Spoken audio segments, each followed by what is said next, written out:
السلام علیکم dear reader and listeners, Urdu novel library میں آپ کا ڈھیر سارا ویلکم۔ میں ہوں ہدا۔ سکوت بائے مریم مظفر کی ایپیسوڈ نمبر 15 ہے، چیپٹر 3 ہے۔ اگر آپ نے ابھی تک میرے اس چینل کو سبسکرائب نہیں کیا تو جلدی سے بھی سبسکرائب کر دیں، لائک اینڈ شیئر کریں اور اپنی رائے کامنٹ باکس میں لازمی دیں۔ تو چلیں سٹارٹ کرتے ہیں۔ خرسندہ خاور کا روایات سے بندہ خاندان عرصے بعد یوں اکٹھے جمع تھا۔ اپنے ٹرائل کی کامیابی پر حجل بڑے دنوں بعد شیروان آیا تھا۔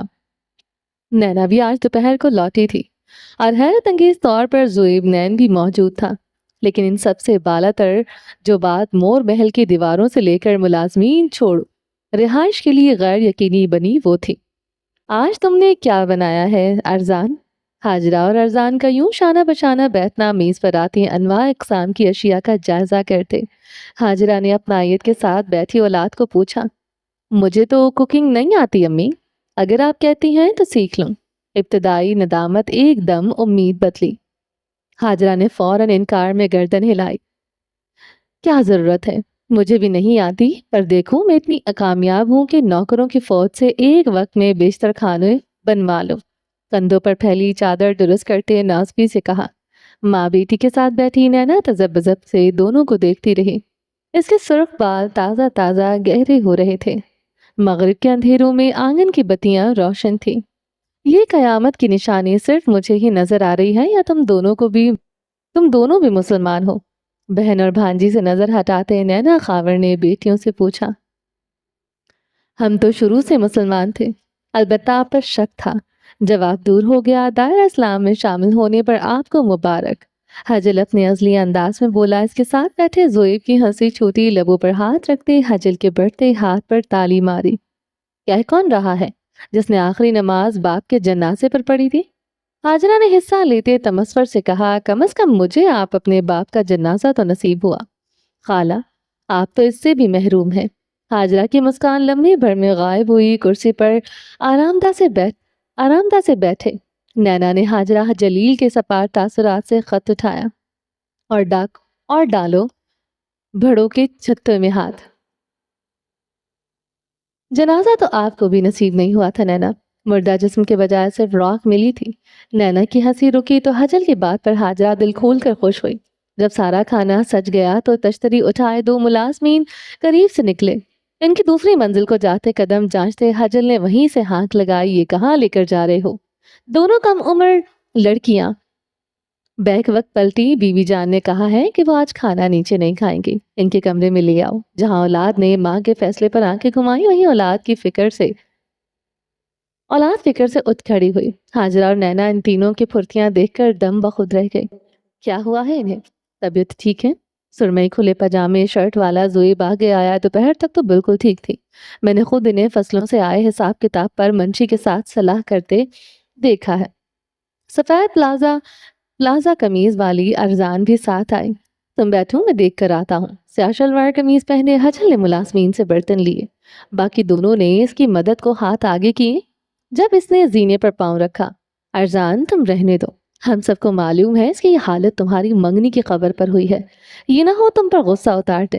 ارزان نے ہاتھ مارے عاجزی سے پیچھے ہوئے۔ اور تم بھی نیچے رہو زویب، تمہیں دیکھ لیا تو زرلش کے بارے میں اپنے اندازوں کی سچائی جتا کر تمہیں نیچا دکھائیں گے۔ سراسیمہ کیفیت میں زویب کے قدم بھی پلٹ گئے۔ ایک گہری نگاہ اپنی خالاؤں کے پشت پر ڈالتے وہ زینے پھلانگتا اوپر آیا۔ ہلکے وارد دروازے کے باہر رکتے حجل نے دستک دی اور پھر خود ہی اندر آ گیا۔ خرسندہ جو غالباً ملازمین کے آس میں سیدھا ہو رہی تھی، دروازے سے اندر آتے نو اسے دیکھ کر ٹھٹکی۔ خاکی کڑھائی والی شال لیے وہ مئی میں بھی خیز ٹانگوں پر ڈالے نیم دراز تھے۔ یہ کھانا ادھر رکھ دے اور جاتے ہوئے دروازہ بند کر جائیے گا۔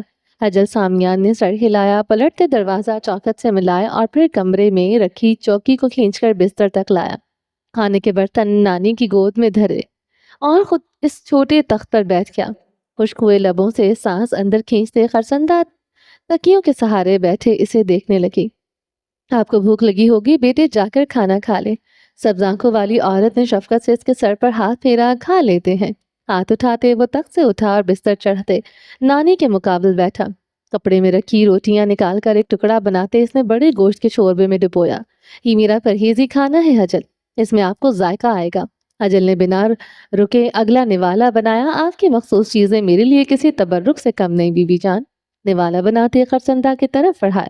چٹانوں کے حوصلے اور سنجیدہ تاثرات والی عورت کی آنکھیں اس وقت لبالب پانی سے بھر گئی۔ نوالا کھاتے اس کے ہاتھ لرزے اور لبوں میں کپکپاہٹ ہوئی۔ ہچکی بھرتے خرسندہ نے چہرہ کنگن سے لیس ہاتھوں میں چھپا لیا۔ بغیر کسی وضاحت یا صلاح کے حجل نے آگے بڑھتے نانی کے گرد بازو پھیلایا اور اس کے سفید زلفوں پر لب رکھتے ہلکی تھپکیاں دی۔ میں تھک چکی ہوں حجل، مجھ میں اب ذمہ داریوں کو اٹھانے کا بوجھ نہیں ہے۔ میں مزید یہ احسان نہیں نبھا سکتی۔ جھری زدہ چہرے آنسو پہنچتے وہ اس ذمہ داری اور احسان دونوں سے واقف تھا۔ وہ اپنی نانی کا ہمراز تھا، اس کی بیشتر نامکمل خواہشات اور خاموش آنسوؤں کا محرم۔ خاور نے کہا تھا ان کے خاندان کو جوڑے رکھنا، ان کی بہنوں کا خیال رکھنا۔ جیسے مشکل وقت میں انہوں نے میری مدد کی تھی، ویسے ہی ہر گھڑی مور محل کے دروازے ان کے لیے بھی کھلے رکھو۔ لیکن میں کیسے کروں جب انہی بہنوں کی اولادیں میری اولادوں کا دل دکھاتی ہیں، ان کی حق تلفی کرتی ہیں؟ میں ماں ہوں، مجھے تو اولاد اور اذیت کے درمیان دیوار ہونا چاہیے، پھر یہ معاشرہ کیوں میری اور اولاد کے درمیان دیوار بن جاتا ہے؟ گلوگیر لہجے میں شکوے کرتی اس کے اشک حجل کا کندھا گیلا کر رہے تھے، جو بغیر حجت کے انہیں سمیٹتا رہا۔ آپ کو کس نے کہا ہے دروازے کھلے رکھیں؟ آپ کو کون کہتا ہے معاشرے کو جیتنے دیں؟ آپ پہلے اولاد کے لیے 9 ماہ کی سختی جھیلیں اور پھر معاشرے کی خاطر تمام عمر اسی اولاد کو کنارے سے لگائے رکھیں۔ یہ کہاں کا انصاف ہے بی بی جان؟ اپنی ماؤں کے ساتھ ہونے والی زیادتی کا کچھ عینی گواہ وہ بھی تھا۔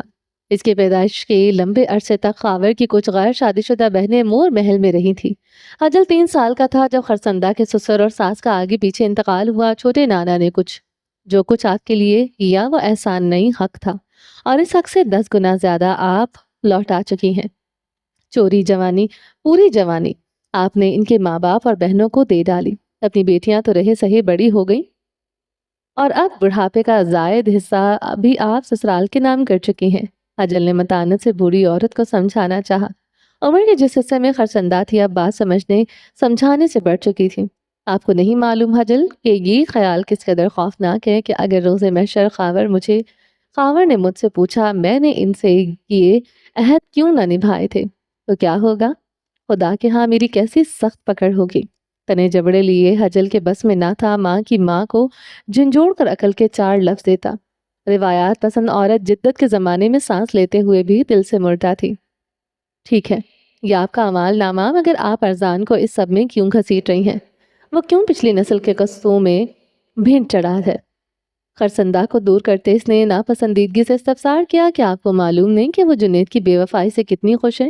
انگلی سے انگوٹھی نکل جانے سے اس کا سانس کھل گیا تھا۔ اتنا خوش میں نے اسے 3 سال میں نہیں دیکھا جتنا 3 دن میں دیکھ لیا ہے۔ روئی روئی آنکھ لیے خرسندہ چند ثانیے نواسے کا مطمئن چہرہ دیکھتی رہی۔ کھانے کے برتن کھینچتے وہ اب دوبارہ نوالے بنانے کی مشغلے میں سرگرم ہوا۔ ان کی خوشی کی وجہ ان کی ماں ہے حجل۔ کسی کو بھی ہجر کے بعد وصال ملے تو وہ یوں ہی خوش ہوگا۔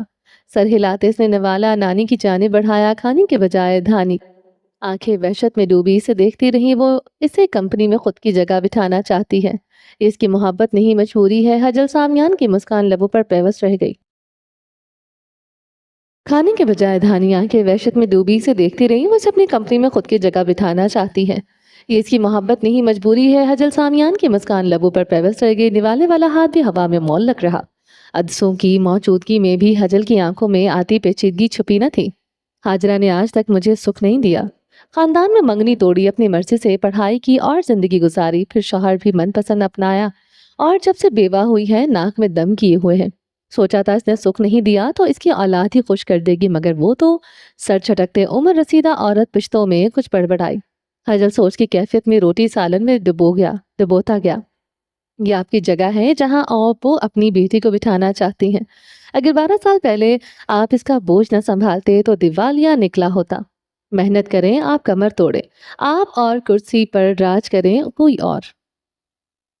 وہ اس کی وارث ہے بی بی جان۔ آسودگی سے بولتے وہ بے وجہ ہی مسکرایا۔ خرسندہ کے بھڑکے شکووں میں وقفہ آیا۔ ماں باپ کی وراثت پر پہلا حق اولاد کا ہوتا ہے، اور حاجرہ خالہ کی اولاد ارزان ہے۔ یوں تو آپ کی طرف بھی حق بنتا ہے۔ آپ کے باپ کو ملی میراث میں آپ کا حصہ اور شاسینہ کا حصہ بھی آپ کا حاجل گردن جھٹکتے لطف سے ہنسا۔ جو باپ کا تھا وہ مرنے سے پہلے لٹ آ گئے، جو ماں کو ملا وہ اطلاع خون ہونے کے ناطے جتنا آتا ہے، اس سے دگنا میرے خود کے اثاثے ہیں۔ خرسندہ کی وضاحت دم توڑ گئی، مگر حجل کی بات اب بھی باقی تھی۔ رہی بات میرے اجر کی تو میں سہاروں کے بغیر چلتا ہوں بی بی جان، مجھے شراکت داری نہیں قبول، تبھی اپنے باپ کے ہارے شیئر محنت کے ثمر پر خرید لیے۔ آپ حکم کریں، میں آپ کو اگلے 10 سال میں ایسی 10 کمپنیاں تنہا کھڑی کر دوں۔ مسکراتے اس نے خرسندہ کی آنکھوں میں جھانکا۔ نوازے کی نظروں میں سوائے اطمینان اور یقین کے زمانہ شناس کو کچھ نہ دکھا۔ آپ کو اس نے اتنا عرصہ بطور اپنی بیٹی کا امین استعمال کیا ہے۔ آہستگی سے شکوہ کیا، میں نے اتنا عرصہ خود کی سلطنت وسیع کی۔ اپنے ہتھیار گراتے خرسندہ خاور نے ہار مان لی۔ وہ لڑکا پیدا ہوتے ہی اس کی گود میں آیا تھا۔ کھلاتے کھلاتے خرسندہ نے اس کو جو اسباق سکھائے تھے وہ آدمی آج وہی اس کے آگے دہرا رہا تھا۔ کھانے کے برتن کھینچ کر آگے کرتے خاکی دوپٹے والے نے اسے الماری سے دوائی نکالنے کا بولا۔ اب یہ جنید کا قصہ آپ ختم کر دے۔ اگر ارزان کی شادی واقعی آپ کے لیے صف اول ہے تو وہ میری نظر میں 2-3 اچھے رشتے ہیں، کہیں تو بات چلواؤں۔ نام نہ لیں اس کا، میری طرف سے دونوں ماں بیٹی دوزخ میں جائیں۔ نخوت سے کہتے اس نے باقاعدہ دونوں ہاتھ اٹھاتے انہیں جہنم رسید کیا۔ نانے کے انداز پر حجل گردن پھینک کر ہنسا۔ نیموا چوکھٹ سے آتی کھلکھلاہٹیں اور پشتوں میں ہوئی گفتگو راہداری تک آ رہی تھی۔ اسی راہداری میں کھڑے چیتا پرنٹ کے 2 جوتے سر سے پاؤں تک برف تھے۔ چیتا پرنٹ پر میکسی ہیرو کا ہار اور سرخ چھوٹے بالوں والی نینا خاور چھپ کر سننے کی عادت سے مجبور آج آسمان کو نارے قلب کے روشناس کروا چکی تھی۔ لفظوں کا زہر قطرہ قطرہ اس کی رگوں میں پھیلتا خون کا حصہ بن رہا تھا۔ وہ اس سب کے آگے بے خبری میں گھٹنے ٹیک چکی تھی۔ سر سے پیر تک غصہ سے لرزتے وہ ایک جھٹکے سے پلٹی اور دھپ دھپ دھپ سیڑھیاں اترتے آنگن سے نکل گئی۔ یقیناً جب تک آگ ٹھنڈی نہیں پڑ جاتی وہ گھر نہیں لوٹے گی۔ ویسے مجھے کافی حیرت ہوئی ہے یہ دیکھ کر کہ تم نے سب کا سوچ کر کھانا پکایا۔ تیز ہواؤں سے دل برداشتہ ہوتے آغا مینا غصے سے کھڑکی کے پت ملا رہی تھی۔ جب کمرے میں داخل ہوتا ماہیل سے مخاطب ہوا، لڑکی کی سبھی پیشانی پر آئے بال مٹے نہیں، ہلکے ضرور ہوئے۔ اس دن قبرستان سے واپسی پر جو تم نے بات کی تھی، مجھے تو لگا تم شاید یہاں ایڈجسٹ بھی نہ کر پاؤ، مگر میں غلط تھا۔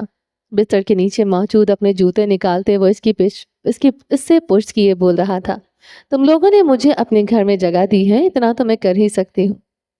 اب وہ کوئی کتاب اٹھائے بستر کی پائنٹی سے ٹیک لگا کر بیٹھ رہی تھی۔ یہ تمہارا بھی گھر ہے آغا مینا، اور ابھی تمہیں یہاں آئے 2 ہی دن ہوئے ہیں۔ کچن میں جانے کی ضرورت نہیں۔ وہ بس مسکرائی، بولی کچھ نہیں۔ کچھ دیر وہ کمرے سے باہر رہا اور دھلے دھلائے چہرے کے ساتھ گول گلے والی شرٹ اور رف جینز پہن کر آیا تھا اندر۔ بستر پر بیٹھ کر جوتے کے تسمے باندھتے مینا اس کی حرکات دیکھ رہی تھی، اندر ہی اندر برہم بھی ہو رہی تھی۔ یہ پھر کہیں باہر جا رہا ہے کیا؟ اس وقت ابھی تھوڑی دیر پہلے تو آیا ہے، پوچھو اس سے کہیں جا رہا ہے یا نہیں؟ آخر شوہر ہے میرا۔ ابھی نہیں پوچھا، اور اگر کسی نے مجھ سے بعد میں پوچھ لیا تب کیا کہوں گی؟ لیکن اس کا کون پوچھے گا؟ گھر کا سب سے نکما لڑکا ہے۔ میں باہر جا رہا ہوں، دوستوں کے پاس۔ نپے تلے لہجے میں بال سنوارتے اس نے اطلاع دی۔ جلتی کرتی مینا ٹھٹکی، اور پھر جب یقین آ گیا یہ اطلاع اسی کے لیے تھی تو اینک درست کرتے دھیرے سے اچھا کہا۔ چہرہ کتاب سے چھپاتے اس نے خط چھپائی۔ اس کو کیسے معلوم میں یہ سوچ رہی ہوں؟ کمرے میں آگے پیچھے ہوتے وہ اخراجات کیا ڈھونڈ رہا تھا کہ نکھیوں سے وہ کتاب میں محنت بیوی کو بھی دیکھ رہا تھا۔ ذہن میں خیالات کا ریلا امٹ کر سکون کو بہائے جا رہا تھا۔ بتا دو کیا ڈھونڈ رہا ہوں؟ نہیں، اگر آگے سے اس نے کہہ دیا مجھے کیوں بتا رہے ہو تو تب کیا بولوں گا؟ بیوی ہے میری، بھلا میری چیزوں کا پتہ ہی ہوگا کدھر ہے۔ وہ اتنی بیزار ہے تم سے، یہ تک وہ تو پوچھ ہی نہیں رہی کہ کن دوستوں کے ساتھ جا رہے ہو، مدد کرے گی نہ تمہاری۔ کیا ڈھونڈ رہے ہو؟ کمپیوٹر ٹیبل پر رکھی اشیاء بگاڑتا مرد ٹھٹکا۔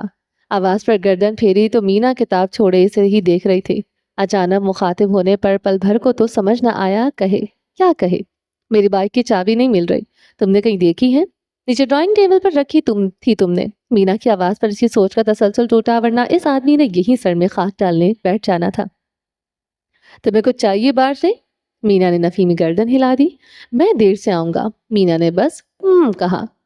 میں نے دوستوں کو ٹریٹ دینی ہے۔ دوبارہ بس سر ہلایا گیا۔ ناراض ہو؟ اس بات پر عورت نے جھٹکے سے سر اٹھایا۔ میں کیوں ہونے لگی ناراض؟ مجھے ایسے محسوس ہوا جیسے تم بات نہیں کرنا چاہتی۔ ماہی نے کندھے اچکائے۔ ہاں ہوں میں ناراض، میری ذمہ داری کا سن کر تمہیں اپنی غربت یاد آ گئی تھی، اور اب دوستوں کی باری پر تم کیسے پیسہ لگانے کو تیار ہو؟ میں اس گھر میں نئی آئی ہوں اور تم سب مجھے اکیلے چوکیدار کے لیے چھوڑ جاتے ہو۔ اگر میرے آگے پیچھے کوئی نہیں تو اس کا یہ مطلب ہے کہ تم مجھے یوں غیر ضروری سمجھو گے؟ یہ صرف وہ سوچ سکی جواباً بولی تو بس۔ نہیں ہو ناراض، اگلے جمعہ کو ہماری دعوت رکھی ہے، تم نے سمت کو تو دیکھا تھا نا، اس کی چاچی کے گھر۔ دراصل وہ یتیم ہے، اس کے چاچا چاچی ہی اسے پالتے ہیں۔ دروازے پر ٹنگی جیکٹ سے اپنا سامان نکالتے وہ اب اپنی جھجک زائل کرنے کے لیے مزید بول رہا تھا، جبکہ مینا کی نظریں گہری اسی پر جمی تھی۔ کیا مطلب دیر سے آؤں گا؟ شادی ہو گئی ہے، اسے اب جلدی گھر آنا چاہیے، منع کر دوں؟ نہیں، یہ نہ سوچے کہ میں اس کی آزادی پر ٹوک رہی تھی، لیکن دوستوں سے تو جھگڑا چل رہا ہے اس کا۔ پھر کدھر؟ میں کیوں پوچھوں؟ اگر آگے سے اس نے کہہ دیا کہ کان سے کام رکھو تب؟ سامان جیب میں اڑستے ماہل کا ہاتھ ہینڈل تک گیا۔ میں سمت کے ساتھ؟ کہاں جا رہے ہو؟ بیک وقت دونوں بولے اور ایک دوسرے کے ساتھ دونوں نے جملے بیچ میں روکے۔ جلدی آ جاؤں گا۔ اچھا جاؤ۔ دوبارہ شروعات کی اختتام وہی رہا۔ اس بار جہاں مینا کے چہرے پر شرمندگی پھیلتے اسے کتاب پر جھکنے کے لیے مجبور کر گئی، وہیں ماہیل کے چہرے پر آتی مسکان نے اس سے گردن جھکوا دی۔ کل ہم تمہاری ساری کتابوں کو بھی ٹھکانے لگاتے ہیں۔ مینا کا جو وہ بھاری بستہ تھا، اس میں کتابیں ہی کتابیں تھی، حیرت انگیز طور پر سب نان فکشن، اور اس کی تعلیم سے بالکل ہٹ کر۔ دروازہ بند کرنے کے بیچ بھی امان اللہ کہتے وہ نکل گیا۔ پیچھے بیٹھی مینا نے ہاتھوں سے چہرہ ڈھک لیا۔ شادی کو 3 دن نہیں ہوئے اور وہ ابھی سے بے وقوفیاں کر رہی تھی۔ لیویا نے پاگل کہیں کی۔ 2 حد سے زیادہ سوچنے والے بہت کم ہمت لوگوں کی شادی کا شاید یہی حقیقی روپ تھا۔ ایک جو باتیں دل میں رکھ کر کڑلاتی رہتی تھی، اور ایک جو ادھر ادھر کی ساری کہہ کر مدعے پر آنے کی جھجک پڑتا تھا۔ کمرے کے چکر کاٹتے کاٹتے سارے بنت سلمان کے پاؤں چل ہونے کو آئے۔ تشویش تھی کہ اگر یہی چکر کچھ دیر مزید برقرار رہے تو اس کی ٹانگیں اللہ کو پیاری ہو جائیں گی۔ کمرے کے بس میں ٹہرتے اس نے لوہے کی بنی روایتی الماری کھولی، کپڑوں تلے چھپا سفید بورڈ اٹھایا اور اس کی نظر ثانی کرتے خود کو حالات کی سنگینی کا احساس دلایا۔ جب سر عبید ہری پور کے دورے سے واپس آیا تھا، جیسے جسم حاضر تھا مگر دماغ نہیں۔ سارا ربید کو جانتی تھی، وہ کبھی بھی دوسروں کی رائے، احکام یا ثبوتوں پر یقین نہیں کرتا تھا۔ وہ آدمی کچھ بھی ہو سکتا تھا مگر کانوں کا کچا نہیں۔ بورڈ واپس رکھتے فکر مندی سے بالوں میں ہاتھ پھیرا۔ آخر وہ بریرہ کو ٹرائل میں جانے کیسے روکے؟ ربید سے کھٹک رہا تھا، جن باتوں کو وہ بنیاد بنائے تھی وہ دوسروں کے لیے بہانے تھے۔ کچھ سوچ کر اس نے بستر پر ادھر کریم دوپٹہ اٹھایا، اوپر جانے کی نیت سے نکلی جب بریرہ اسے دلان کے چوڑے زینوں پر بیٹھی ملی۔ چائے کا کپ تھامے وہ مسکراتے ہوئے ہینڈ فری لگائے تھی، اپنی ازلی سنجیدگی اور بے نیازی میں آتے سارا اس کے ساتھ بیٹھی۔ جھینگڑ کی آواز میں پیچھے لگی ٹیوب لائٹ کے فیوز کا بھی شور شامل ہوتا رہا۔ تم نے تو فیصلہ کر لیا ہے۔ ہاتھوں کو ملاتے گود میں رکھے وہ سر اٹھائے بریرہ ہی کے انداز میں بیٹھی۔ ایک ٹرائل ہی تو ہے بھابھی۔ اپنی چائے سارا کو پوچھی، جس نے گردن نفی میں ہلائے۔ تم ٹرائل کی نوعیت بھی جانتی ہو، ایک ڈرگ جو اب تک عوام کے زیر اثر استعمال نہیں آئی۔ اسے قانونی طور پر تم آزمایا جا رہا ہے۔ اس کے سائیڈ ایفیکٹ کا سوچا ہے تم نے؟ اپنی صحت دیکھی ہے بریرہ؟ اس کے باوجود بھی تم دوسری دوائیاں خود پر آزمانے دو گے؟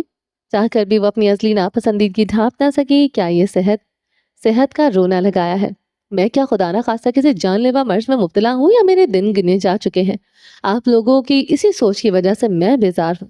ہمیشہ مجھے بوجھ کی طرح سمجھا ہے آپ نے، آپ سب کی نے، اور آج میں سب کچھ اپنے مطابق اپنے مستقبل کے لیے کرنے جا رہی ہوں۔ تو اس میں بھی اختلاف ہے، اور جو دل میں آتا ہے زبان کے ذریعے فوراً اگلتی تھی۔ تمہیں ربید نوکری پر رکھوا رہا ہے، وہ کر لو، مگر 24 گھنٹے 20 دن کے لیے گھر سے دور رہنا سیف نہیں۔ بریرہ، طرح طرح کے خطرات ہوتے ہیں ٹرائل میں۔ چاندنی سے دور بیٹھی لڑکیوں میں سے ایک نے زور دیا، جب وہ میرے لیے اتنا کچھ کر رہے ہیں تو کیا میں ان کی مدد نہیں کر سکتی؟ ایک درخواست ہی تو کی ہے انہوں نے۔ وہ تمہیں کھائی میں گرا رہا ہے اور تم بھی بھائی کی محبت میں کودنے کو تیار ہو۔ پوچھو اس سے، اگر وہ اتنا سگا ہے تو اپنی بہن کو خطرے میں ڈال کیوں رہا ہے؟ دنیا میں اتنے لوگ ہیں، کسی اور پر تجربہ کرے، کیا اسے تم ہی ملی ہو؟ بریرہ چند پل بھابھی کو دیکھتی رہی، اس دنیا میں کچھ بھی غیر مشروط نہیں ہے تھی۔ بھائی نے بھلے ہی مجھے بولا ہے کہ میں انکار کر سکتی ہوں، مگر مجھے ان کے احسان صرف آج یا کل کے لیے نہیں، پوری عمر کے لیے چاہیے۔ ایسے میں مجھے ان کی مدد کرنی ہوگی۔ اپنوں کی مدد احسان نہیں ہوتی بریرہ، بچپن سے تو یہی دیکھتے آئے ہیں۔ برداشت کی کچی عورت کتنی ہی دیر خود پر قابو رکھتے۔ خالی کپ اٹھاتے اس نے ہینڈری کھینچ کر اتاری اور بپھرے ڈاک بھرتی اندر آئی۔ سارا کو سمجھ نہ آیا اسے برین واش ہوئی بہن تک اپنا مدعا کیسے پیش کرے، تو اس نے مدعا ہی بدل ڈالا۔ تم صرف اپنا کیوں سوچتی ہو بریرہ؟ میں ماہیل ربیت کوئی بھی گھر نہیں ہوتا، تم بھی چلی جاؤ تو آغا بیچاری کا کیا قصور؟ کہ شام اکیلے دیواریں دیکھے، گندے کپ کو سنک میں رکھتے سارا اس کے راستے میں آئی۔ آپ کو کس نے کہہ دیا میں گھر بیٹھوں گی؟ آواز پر دونوں نے بیک وقت چھوٹے صحن میں نظر ڈالی، 2-3 کپڑے اٹھائے۔ آغا ان خواتین کی طرف بڑھی، یہاں آنے سے پہلے میں نے کچھ ہسپتالوں میں ریزیڈنسی کے لیے دستاویزات بھجوائے تھے۔ ایک کی جانب سے انٹونیو کال آئی اور میں نے پاس کر لیا، اگلے ہفتے سے میری جوائننگ ہے۔ تو یہ ثابت ہوا کہ اس گھر میں رہنے والا ہر شخص ایک دوسرے کے متعلق بالکل بے خبر ہے، اور خبردار کرنے کی گھڑی تب آتی ہے جب پانی سر کو عین چھونے کے قریب پہنچ جائے۔ سارا اور بریرہ نے باری باری ایک دوسرے کو دیکھا کہ اس ہاسپٹل میں سارا نے پہل کی، نصرت شہید ہیلتھ کیئر۔ اگر پچھلی خبر جھٹکا دی تو اگلی خبر بندش۔ سارا کا چہرہ سپاٹ ہوا، جبکہ اس کے مقابلے بریرہ ایک دم جوش میں آئی۔ مرجان شہید کا ہسپتال؟ بریرہ کسی ٹرانس میں بولی۔ کون مرجان شہید؟ سارا کی لا علمی اس مداح کے دل پر لگی۔ ایک تو بھابھی آپ پتہ نہیں کس پتھر کے نیچے سے یہ نکلی ہیں، نفسیات کی اتنی مشہور ڈاکٹر ہیں، مگر ملک کے آدھے امیر اسی کے پاس علاج کے لیے آتے ہیں۔ ہماری یونیورسٹی میں آئی تھی ایک بار۔ بولتے بولتے مینا کے ہاتھ تھامے، واہ کیا اتفاق ہے، میں وہاں پر رہوں گی اور تم وہی نوکری کر رہی ہو۔ لے بھابھی، آپ کا مسئلہ حل ہو گیا، خاندان کا ایک اور فرد بھی وہی ہے، اب میری احتیاط کی کیا فکر؟ اس وقت شکر گزاری مناتے وہ کل رات کی منت سماجت کرنے والی بریرہ سے یکسر مختلف تھے۔ تم سخت سیکیورٹی میں ہوگی مینا، تمہارے لیے نہیں آ سکے گی۔ سارا کا بدگمان انداز بریرہ کے لیے نیا نہ تھا۔ اس کی مسکان پھیکی پڑی، میں کون سا دشمن قوم کی قید میں جا رہی ہوں؟ دی یہ نہ بھی ہوں میرا بھائی تو ہوگا، تمہارا بھائی ہی تو حقیقی مسئلہ ہے۔ جملے کو زبان پر دباتے سارا نے تاثرات کے ذریعے اظہار کیا، آنکھوں ہی آنکھوں میں لکھی گزارش جس کے لیے تھی، اس کے بجائے متضاد عورت نے بوجھ لی۔ کوئی پریشانی ہے کیا بھابھی؟ مینا کا لہجہ جذبات سے آری تھا، گہرا سانس بھر کر کندھے پیچھے کھینچتے سارا نے نہیں کہا۔ اس کا انکار اس قدر شکستہ تھے کہ اگلا یقین کرے تو منکر۔ اپنی ماں کے کمرے میں جاتی عورت کو پیچھے سے بریرہ نے پکارا، بھابھی وہ تاج ماما کا کمرہ ہے۔ بنا جواب دیے سارا کمرے میں اوجھل ہو گئی، اس کی یہ خاموشی بریرہ کو گھونسے کے مانند لگی۔ اتنے ماہ میں تاج ماما کے کمرے سے دور رہی ہیں، یقیناً بچہ والی بات پر ان کے اور بھائی کے درمیان جھگڑا ہوا ہے۔ میں نے منع بھی کیا تھا، جھوٹ مت بولے۔ اوپر جاتے یہی خیال بریرہ کا سکون ڈستا رہا۔ مور محل کا یہ عالی شان کمرہ عرصہ بعد آباد ہوا تھا۔ لکڑی کے فرش سمیت سبز وال پیپر کی دیواروں کے وسط میں جہازی بستر تھا، جس کے دائیں طرف غسل خانے کا دروازہ اور بائیں سمت وارڈروب کی راہ تھی۔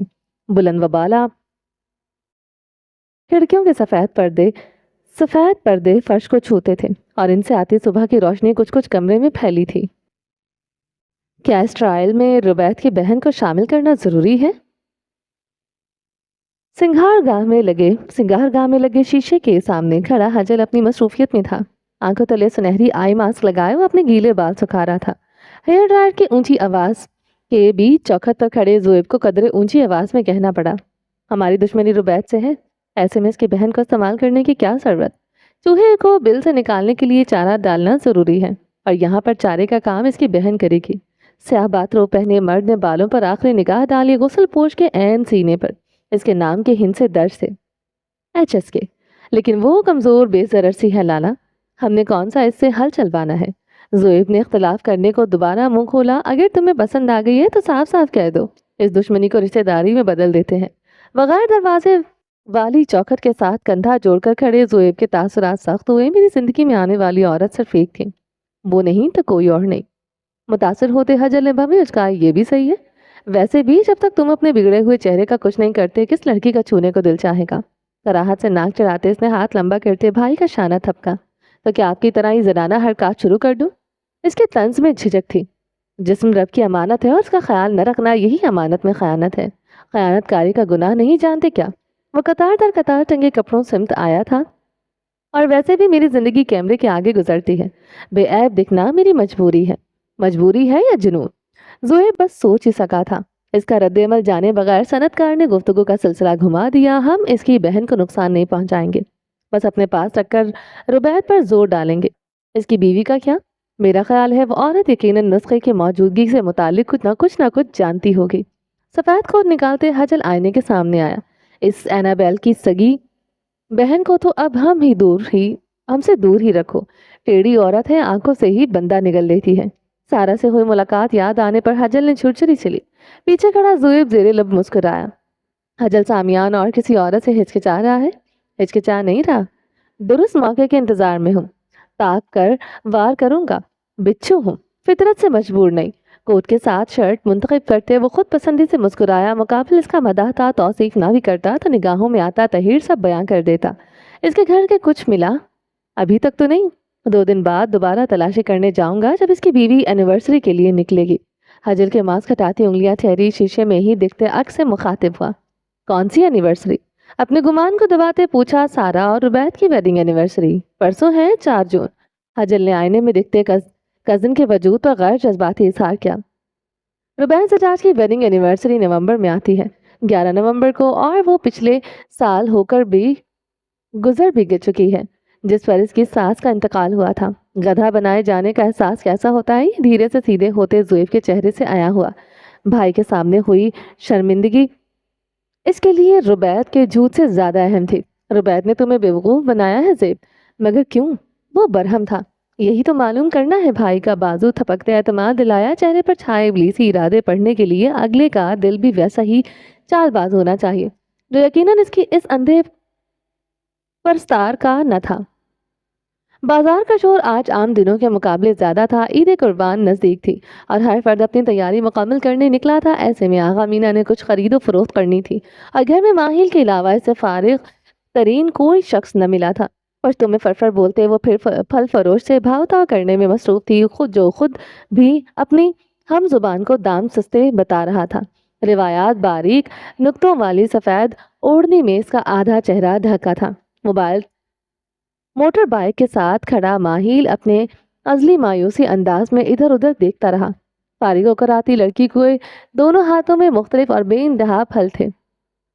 دکان لگانے کا ارادہ ہے کیا؟ شاپر سے انہیں نکالتے ایک قابل بھروسہ تھیلے میں ڈالتے ماہیل نے مذاقن کہا تھا، میں تمہیں راستہ بتاتی جاتی ہوں، مجھے وہاں لے چلو۔ امی کی ایک دوست ادھر ہی رہتی ہے، بیمار ہے بہت، میں ان کی عیادت کراؤں؟ موٹر سائیکل کے پیچھے سوار ہوتی عورت نے اپنا نکال درست کیا اور میاں کے مذاق کو کوئی بھاؤ نہ ڈالا۔ بدمساسا سٹینڈ اٹھاتے ماہیل نے شکایت نہ کی، پسندیدگی دور دور سے ہی اچھی تھی۔ مختصر سے شادی شدہ تجربہ کے بعد وہ اس نتیجے پر پہنچا تھا۔ اونچی نیچی چوڑی گلیوں سے ہوتے وہ بازار سے دور نکل آئے۔ پیچھے موجود عورت اسے یوں گلیوں کا بتاتی گئی جیسے یہ شہر اس کا تھا اور نقل مکانی ماہیل نے کی تھی۔ بس یہی روک دو۔ سفید چونے کی دیواریں، تنگ مگر شفاف سی پکی گلی اور چھوٹے گھروں کے سے زنگ آلود گیٹ کو دیکھتے مرد نے ایک مرتبہ بیوی کو دیکھا، اتنی لمبی گلی ہے، تھک جائیں گی، مجھے گھر بتا دیں، میں دروازے پر اتار دوں گا۔ پھلوں کے تھیلے تھامتے کانچ جیسی چمکدار آنکھیں ممنون سا مسکرائیں۔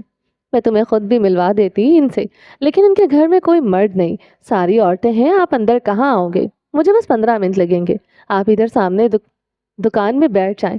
خاموش اور پرامن سی کچن سڑک کے دوسری جانب اشارہ کیا۔ وہاں موجود دودھ اور دہی کی دکان میں محض گوالا یا اکا دکا افراد تھے۔ آغا مینا اس گلی میں اوجھل ہو گئی۔ ماہیل نے اسے تب تک دیکھا جب تک وہ موٹر کاٹ کر دور نہ ہوئی۔ بائک کو پیڈل لگاتے اس نے وہیں انتظار کرنے کا ارادہ کیا۔ میرون شلوار قمیض والے مرد کی نگاہیں اب وہاں موجود کچی گلیوں کا جائزہ لے رہی تھیں۔ اونچے بجلی کے کھمبے اور اترے چونے والی دیواروں سے گھڑی گلیوں میں بیشتر کے شٹر گرے تھے۔ بلا ارادہ نگاہ ٹھٹکتے کچھ آگے ایک دکان تک گئی۔ اونچائی پر بنی دکان عید کے سامان سے بھری تھی۔ شیشے کے باہر رکھے میز پر دکھتی مختلف رنگوں کی چوڑیوں نے اس کی توجہ باندھ لی تھی۔ وہاں کھڑی ایک بچی اور لڑکی مختلف ڈبوں میں ہاتھ مارتے غالباً اپنے ناپ کا سنگھار پسند کر رہی تھی۔ ایک کمسن سی خواہش نے ماہل کے دل میں بھی امنگ اٹھائی تھی۔ اپنے کام سے فارغ ہوتے آغا مینا نے سر سے پاؤں تک چادر میں اچھے سے خود کو ڈھانپا تھا۔ چوکنا اور بے آواز قدم لیتے وہ جو ہی موٹر کاٹ کر کے آگے نکلی، اس کی آنکھیں قدری چھوٹی ہوئی۔ بائک کے نزدیک کھڑے ماہل نے ہاتھ میں اٹھایا شاپر جیب میں ڈالا اور پھر مسکراتے ہوئے موٹر سائیکل سنبھالی۔ موجودگی کا احساس کرتے اس نے گردن پھیری تو سامنے سے آتی مینا کے لیے سواری فعال تھی۔ کہیں گئے تھے؟ نقاب پوش کا انداز لچکدار تھا۔ ہاں نہیں، وہ بریرہ کے لیے کچھ لینے گیا تھا۔ گھبراہٹ کے باعث اس کے الفاظ سے بے رابط ہوئے۔ تمہارے اور بریرہ کے درمیان سب ٹھیک ہے؟ ماہل نے چمبے کے ساتھ کھڑی عورت کو دیکھا۔ ٹھیک ہے مراد، کل جب وہ ربید بھائی کے ساتھ اسپتال جا رہی تھی تو تم نے اسے کوئی دعا، کوئی حوصلہ کچھ نہیں دیا؟ ماہل کے اعصاب آہستہ آہستہ ڈھیلے ہوئے۔ وہ دونوں دوسری منزل کے لاؤنج میں آغا مینا کی کتابیں ترتیب دے رہے تھے، جہاں پہلے سے ایک آدھا خالی بک شیلف موجود تھا۔ ماہل اور بریرہ کے پڑھائی کے زمانے کی کتابوں کو ہٹا کر ایک جانب لگاتے وہ مصروف تھے۔ ایسے میں بریرہ کو ربید کے ساتھ جاتا دیکھتے آغا مینا نے پوچھنے میں پہل کی۔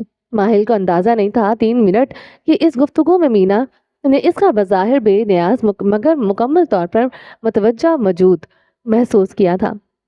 تم دونوں کے مابین بات چیت بند ہے کیا؟ پختون لب و لہجے میں اردو بولی گئی۔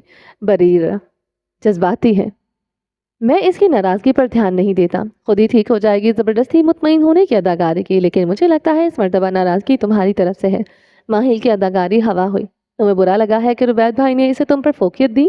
مرد کے چہرے پر سایہ سا آ کر گزرا۔ وہ اپنی بہن سے زیادہ قابل تھا، پھر اسے کیوں نہیں پوچھا گیا، اسے کیوں نہیں فیور دیا گیا؟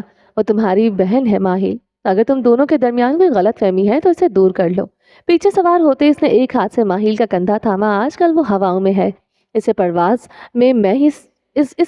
میں ہی مصروف رہنے دو۔ مینا سے زیادہ خود کو تسلی دیتے وہ قدرے مسکرایا۔ ارد گرد تنگے سامان والی بائک پر سوار وہ دونوں وہاں سے نکل پڑے تھے۔ مینا کی غیر ارادی نظر اس کی جیب سے چھلکتی چوڑیوں تک گئی۔ وہ بوجھ گئی کہ کانچ کی ہے، مگر رنگ سمجھ نہ آیا۔